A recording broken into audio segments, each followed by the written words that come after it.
কোথাও যাওয়ার সময় আমাদের সঙ্গে একই ঘটনা বারবার ঘটতে থাকে, তবে একবার দুবার নয়, অনেকবার ঘটেছে এটা।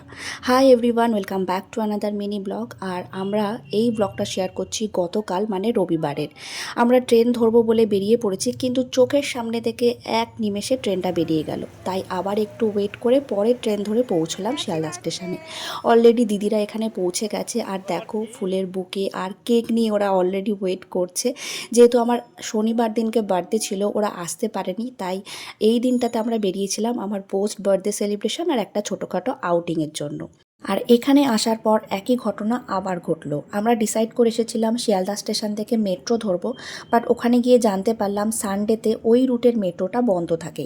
অগত্যা লোকাল ট্রেন ধরে আগে বিধাননগর স্টেশনে নামলাম, দেন ফাইনালি পৌঁছালাম আমাদের ডেস্টিনেশন ইকো পার্কে। আর এর পরের ভিডিওতে তোমাদের সঙ্গে শেয়ার করব ওই দিনের বাকি ক্লিপিংসগুলো। টাটা।